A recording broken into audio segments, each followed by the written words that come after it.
in a particular way. We have love and devotion to the Blessed Mother, La Virgen Milagrosa de Bato. Devotion to her takes the form of the prodigies and the miracles that took place during the last more than 300 years.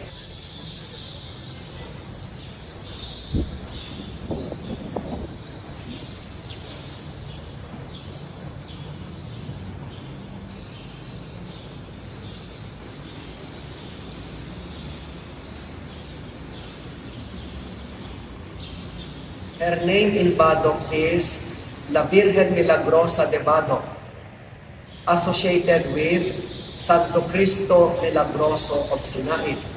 They both arrived iti baybay ng Badoc ng Sinait in 1620. Kararag ka, iniapo ka siya na kami no kung namin talaga nga paagan na. Nagnoon na naman kagay, ayan na. Yung mostly nga kukuanda, kapungan di patron dito equity dito ikwa, Minor Basilica ni Virgen Milagrosa, iso dito ko. Karawayanan kasi adin, no taktis da, kararagda mo muna kini Virgen Milagrosa. Sino ka? Yung pamayandan no, at nakapsut ti maalan, tas dyan pa, tapos agatang na.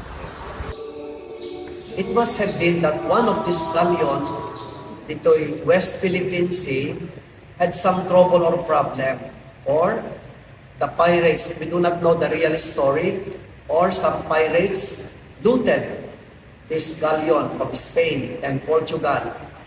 Aduti na ibelbeleng ijebaybay nga nagyan dagiti galleon, and one box arrived in Dadalakiten and Pagetpet in the boundary of Sinait and Badoc.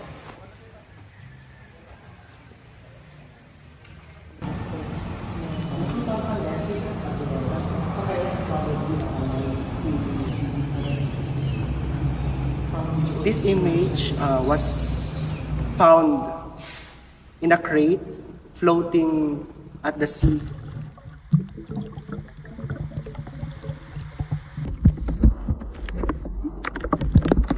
Which is a two wooden box containing the image of Santo Cristo Milagroso and La Virgen Milagrosa de Badoc. When the fishermen of Sinait and Badoc saw this floating box and they catch it, then suddenly they open this mysterious box and they want to carry these images. The fishermen of Badoc tried to carry the crucified Christ, the black crucified Christ here in the Sinai.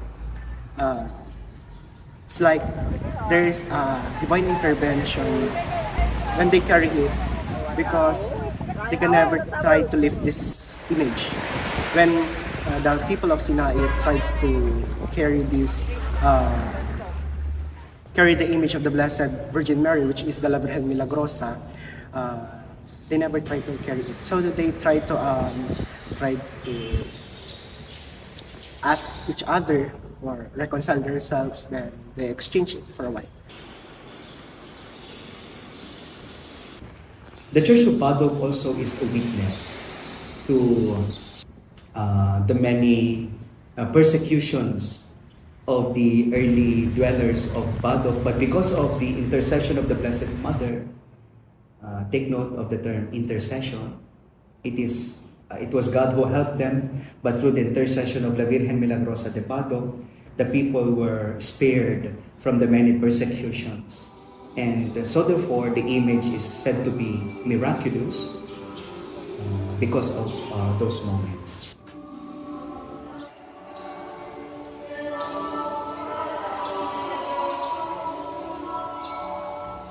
As a priest serving now in Badoc, I believe the motherhood of Mary is the source of miracle.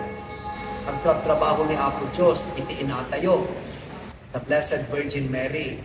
And I also believe, no, matulungan dagiti nakurapay, naragsak dagiti agtutubo, makapasa dagiti ag board exams, magasan dagiti masaksakit. These are true miracles also.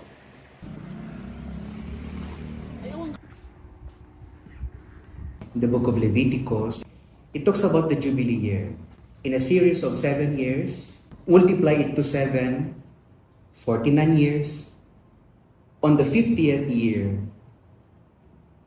the trumpet is blown. The trumpet is made of the ram's horn. Yung ram's horn. In Hebrew, we call it Yubel, and that is the etymology of Jubilee. It calls for a celebration. It calls for liberation. Lahat ng mga kasalanan mapapatawad.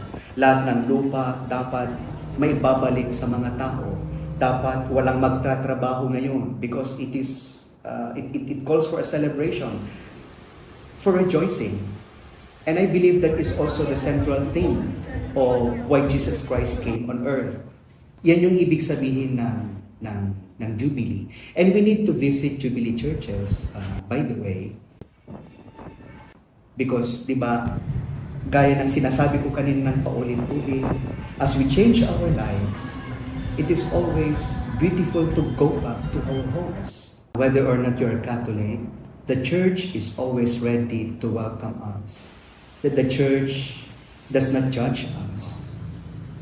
The church will let us feel that we have committed a mistake, but the church will also let us feel that the saving love of our Lord Jesus Christ is always there to welcome us. That enters the importance of this structure. The structure is a physical manifestation that the community is present. Ang isang pamilya, magiging pamilya pa rin kahit walang bahay. Subalit, paano mo masasabi na ang isang pamilya ay mananatili kahit walang bahay? Hindi ba't kailangan natin ng tahanan? At ang tahanan na iyan ay hindi lamang structure. It symbolizes our unity. It symbolizes our strength. It symbolizes the sacrifices of our parents to come up with a home, to build a house. And that is also same with our expression of our faith. So kailangan ng mga simbahan to manifest and to symbolize our unity, to symbolize our resilience, and to symbolize our sacrifices. Diyan pumapasok ang kahalagahan ng pagpapatayo ng isang simbahan to signify that there is a living community in that area or in that place.